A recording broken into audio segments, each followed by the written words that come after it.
안녕하세요. 삐뚤어진 입입니다. 오늘은 조기 대선 후보에 대해 바른 의견을 나누고자 합니다. 조기 대선이 치러진다면 어떤 지도자가 적합할지에 대해 알아보겠습니다. 더불어민주당에서는 이재명 대표가 유력하기 때문에 국민의힘 후보들을 알아보도록 하겠습니다.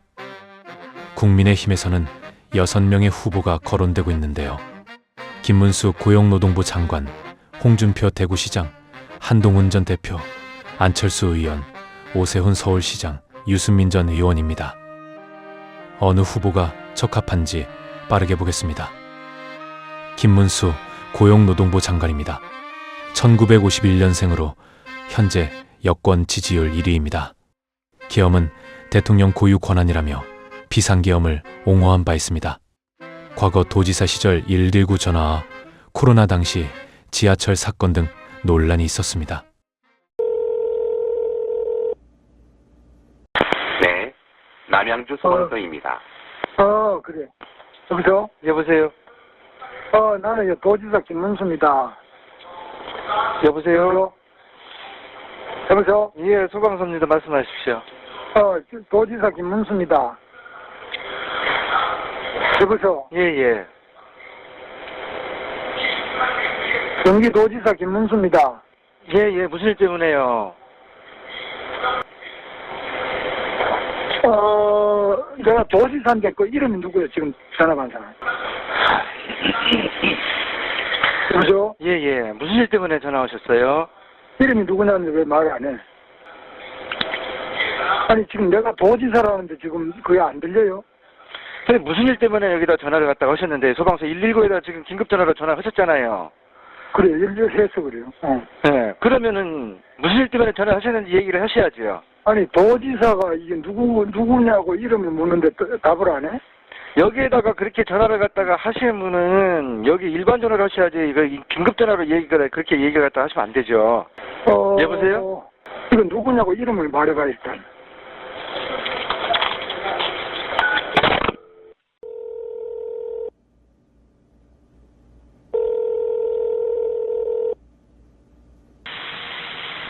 예, 소방서입니다.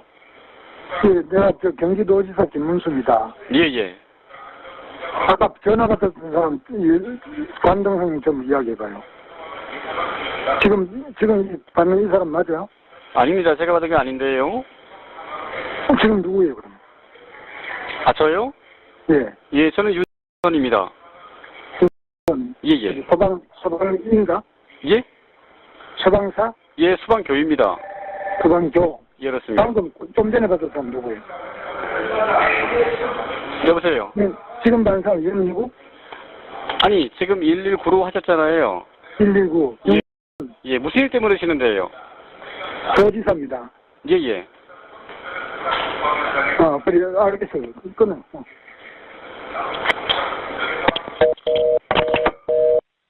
자, 이것만 들어도 제정신이 아니란 걸 알 수 있습니다.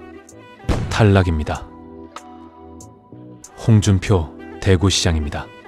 1954년생이고 탄핵 정국에서 대선 출마 경험을 가지고 있습니다.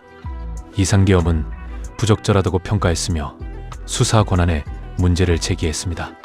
최근 명태균 관련 의혹도 있는데 전혀 만나지 않았다고 했다가 함께 있는 사진이 나와 논란이 됐었습니다. 또한 유시민 작가와 토론 당시 계엄에 위헌 소지가 없다고 했었죠. 일단 이제 위헌 소지가 있다는 거 인정하시는 것 같아요. 이제 그 점은 뭐 마음에 들고요. 좀 이따 말씀하세요. 좀 이따 말씀하세요. 그러니까 위헌 소진이 자, 있는 제가 게 이제 아니고. 정리하기 위해서 그냥 국회를 봉쇄하고 국회의원 체포 지시를 내린 것 자체가 위헌입니다. 위헌을 위헌이라고 말하지 못하는 홍카콜라. 탈락입니다. 한동훈 전 국민의힘 당대표입니다.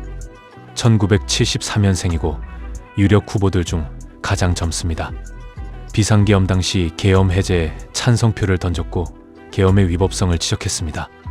하지만 당 내부 반발로 탄핵에 반대했다가 본인을 체포하라는 지시가 있었다는 말을 듣고 탄핵 반대를 철회하면서 논란이 있었습니다.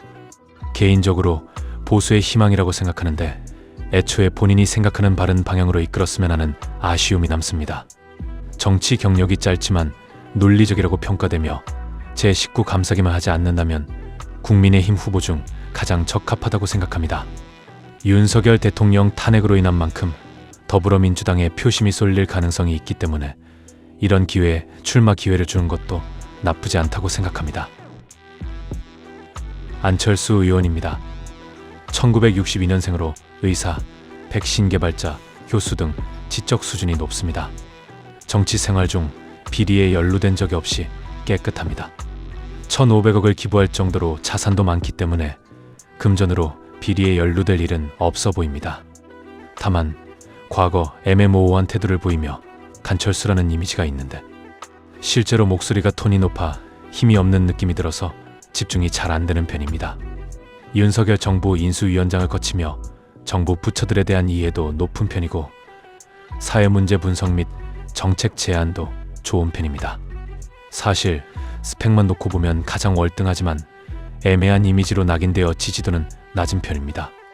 과거 몇 차례 대선에서 사퇴한 전적 또한 걸림돌이라고 생각됩니다. 다만 최근에는 소신 있는 모습들을 보여주면서 기대감을 높이고 있습니다. 오세훈 서울시장입니다. 1961년생으로 사선 서울시장입니다. 서울시장을 역임하며 괜찮은 정책들을 많이 보여주기도 했습니다. 비상계엄에 대해 명분 없는 비상계엄이라며 계엄 반대 의사를 명확히 밝혔습니다. 하지만 과거 서울시장 사퇴를 걸고 투표를 했다가 실제로 사퇴하게 되면서 직을 걸은 것이 경솔하다는 평가도 있습니다. 다른 후보들에 비해 영향력이 높진 않으며 아직까지 대선 출마에 대한 의견을 내진 않아서 좀 더 지켜봐야 할 것 같습니다. 유승민 전 의원입니다. 1958년생으로 경제학 박사 학위를 가지고 있는 경제 전문가입니다. 정책에 대한 경제적 관점으로의 접근이 뛰어나고 토론에서 강한 모습을 보여줬습니다. 비상계엄에 대해서는 적극적으로 비판하고 있습니다. 세금 논란이 있었으나 큰 문제는 아니었고 틀린 것에 대해서는 쓴소리를 아끼지 않아서 당 내부에서는 배신자 프레임이 씌워지며 지지율이 낮은 것이 단점입니다. 합리적인 사람이라는 평가가 많아서 대통령이 된다면 꽤나 좋은 모습을 보여줄 것으로 보입니다. 개인적인 평가로는 한동훈, 안철수 후보가 가장 적합해 보이고 유승민, 오세훈 후보는 애매하다고 생각하고 김문수, 홍준표 후보는 제 마음에선 탈락입니다. 한동훈 후보는 정치 경력이 짧다는 것이 단점이지만 시원시원한 성격과 논리적 설득이 장점이고 안철수 후보는 준비는 완벽하지만 리더십이 조금 부족한 느낌입니다. 지지율을 분석해보면 대체로 당의 입장에 반대하고 쓴소리를 하는 사람이 지지율이 낮은데 저는 이러한 쓴소리가 반드시 필요하다고 봅니다.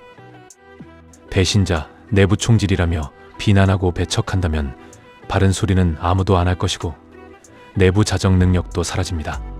틀린 건 바로 잡고 반성하며 쇄신해 나가는 것이 정치가 발전하는 방향입니다. 아까 강제라 그랬잖아 아까. 그러니까 해주시면 감사하다 이 말이죠. 그러니까 이러면 안 된다고. 아니 그러니까 제가 강제로 오는 게 아니었습니까? 나 지금 공감하는데 내가 가서 내가 국회의원 3번 해서 강제가 아니라고 설명하고 온 국민이 협조해도 모자란 시기에 마스크까지 내리고 모든 국민은 자기 수준에 맞는 지도자를 갖는다. 국민의힘 차기 대선 후보 지지도 1위 김문수. 여러분은 어떻게 보십니까?